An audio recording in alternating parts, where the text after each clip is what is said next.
নমস্কার বন্ধুরা, আজকে আপনাদের সঙ্গে শেয়ার করব জন্মাষ্টমীর জন্য স্পেশাল তালের বুলবুল।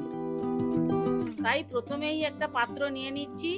এর মধ্যে আমি দিয়ে দিলাম 1 কাপ মতো শুকনো চালের গুঁড়ো, দিয়ে দিচ্ছি গ্রেটেড খোয়া ক্ষীর, তারপরে দিয়ে দিলাম নারকেল কোড়া, এরপর দিচ্ছি স্বাদ মতো লবণ, তারপর দিলাম চিনি।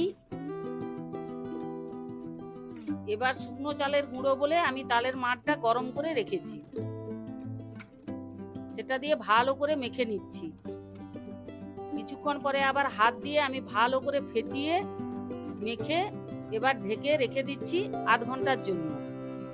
ভাজার জন্য আমি একটা কড়াইতে দিয়ে দিচ্ছি সাদা তেল। এবার তালের ব্যাটারটা খুলে তেলের মধ্যে নিজের শেপ মতো একটা একটা করে আমি দিয়ে দিচ্ছি।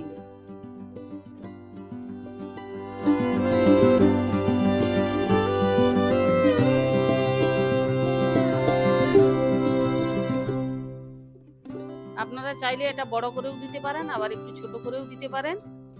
আমি আমার মতো করে দিয়ে দিচ্ছি।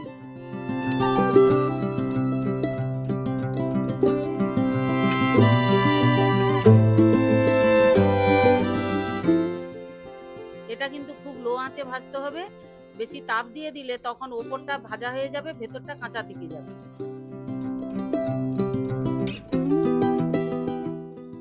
এবার কিছুটা হওয়ার পর আমি উল্টে পাল্টে এগুলোকে ভাজতে থাকবো। এবার দেখুন কি সুন্দর ভাজা হয়ে গেছে, ওপরটা পুরো সোনালী কালার এসে গেছে।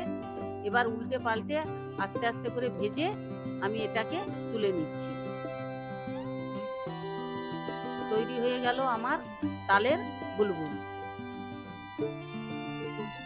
তালের বুলবুলটা আমার রেডি হয়ে গেল। আমি যেভাবে করলাম ওভাবে একবার করে দেখবেন, খেতে খুব ভালোই লাগবে। দেখা হচ্ছে পরের ভিডিওতে।